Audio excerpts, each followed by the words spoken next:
As the US barrels into yet another illegal forever war, it's important to look carefully at who stands to gain the most. At the time I'm recording this video, Israel has just struck Iran and the United States is almost certainly right behind them. I need you to focus, okay? Because today, the same day that those missiles hit, Oracle has quietly announced that the US government has just authorized it to run generative AI on federal government data.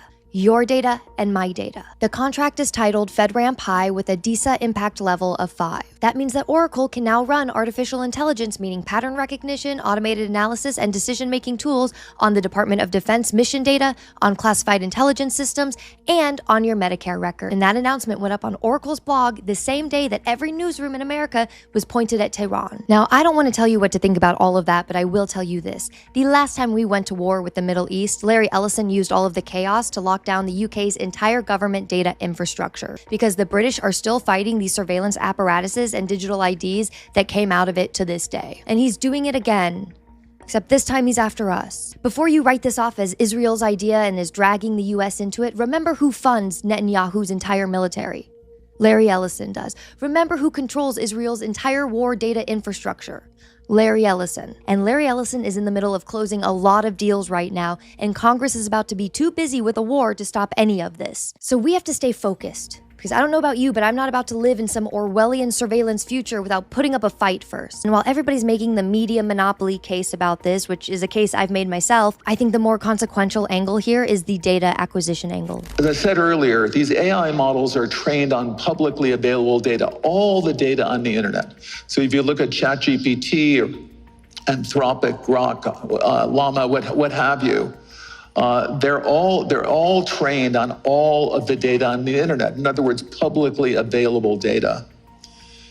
But for these models to reach their peak value, you need to not train them not just on publicly available data, but you need to make privately owned data available. You have to take all of your healthcare data, your diagnostic data, your electronic health records, your genomic data. And in the Middle East, in the UAE, for example, they're incredibly rich in data.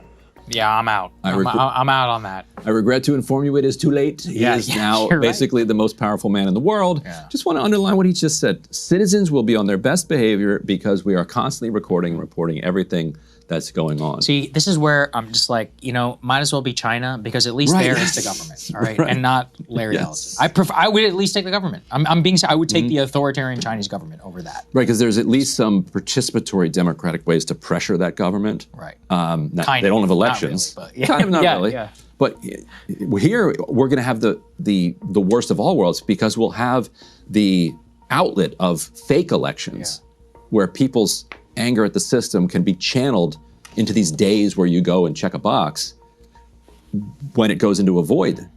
It's just poof, gone. You got to be careful with where you go down that road, Ryan. It might lead you to some interesting theories of governance. All right, okay, let's go. Look, we tried this one, and this is what we're getting. That's true. The police will be on their best behavior because we're constantly watching and recording everything that's going on. Citizens will be on their best behavior because we're constantly recording and reporting everything that's going on. And it's unimpeachable. The cars have cameras on them. I think we have a squad car here someplace. But those kind of applications using AI, if we can use AI, and we're using AI to monitor the video. So if that altercation that occurred in Memphis, the chief of police would be immediately notified. It's not people that are looking at those cameras. It's AI that's looking at the camera. No. You can't do this. It would be like a shooting. That's going to be an event that's immediately, an alarm is going to go off. It's going to be, and we're going to have supervision. In other words, every police officer is going to be supervised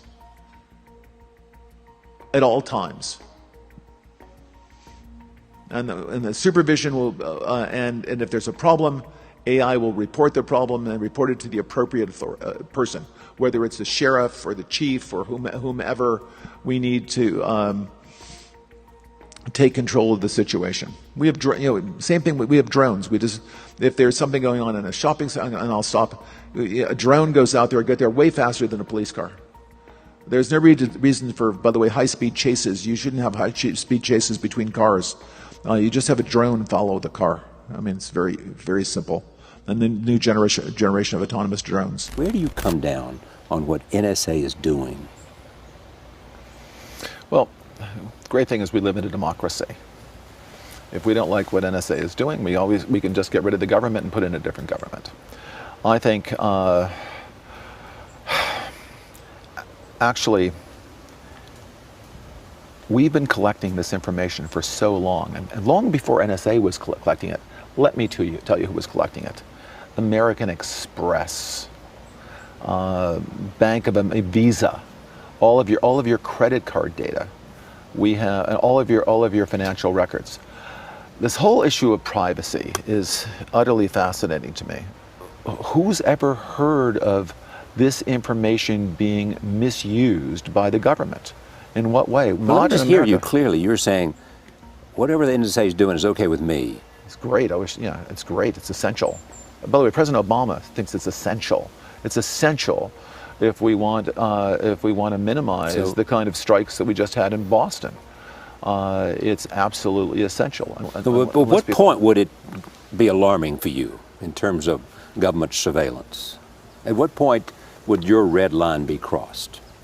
If the government used it to do political targeting, if the Democrats used it to go after Republicans, if the Republicans used it to go after Democrats. In other words, if it became we stopped looking for terrorists and we started looking for people with on the other side of the aisle. Larry Ellison's commitment and investment in AI-powered surveillance is even more terrifying when considered in relation to the Trump administration's National Security Memorandum 7, which designates just about anybody who disagrees with Trump's policies to be a domestic terrorist. And it's not a big leap to see how these systems will be used to target and discriminate against anybody the administration deems unworthy or unnecessary. DMs on American TikTok are now censored, seemingly in a way that supports Trump. You can't talk about Epstein or the Epstein files or Trump and the Epstein files. And you also can't talk about comparisons between ICE and the Gestapo and Nazis. I wonder what will happen in this video because I said it out loud. I haven't said something like that since the algorithm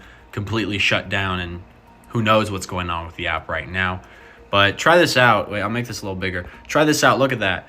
Epstein worked for Israel. Boom, can't say that. ICE or Nazis, you can't say that. From what I can tell, most of the censorship or the censored terms and topics in TikTok DMs are related to Trump. Post 9/11 America ushered in some of the most intrusive and unconstitutional surveillance America has ever seen, and the illegal Israeli and U.S. invasion of Iran is providing cover for an even more sinister erosion of our rights. Now, it's important to note that Ellison's son, David Ellison, is a CEO of the seemingly untouchable media acquisition monster Paramount, and currently controls TikTok, CBS News, and, with the Warner Brothers Discovery merger, CNN. So it's hardly surprising that mainstream media is failing to properly cover Trump's ties to Jeffrey Epstein, Epstein's ties to Israel, and Israel's long-term goals in Iran. It'll be interesting to see whether that dominance over mainstream news will be enough to sway public opinion in the midterms, but judging by Barry Weiss's CBS News ratings, it seems kind of unlikely.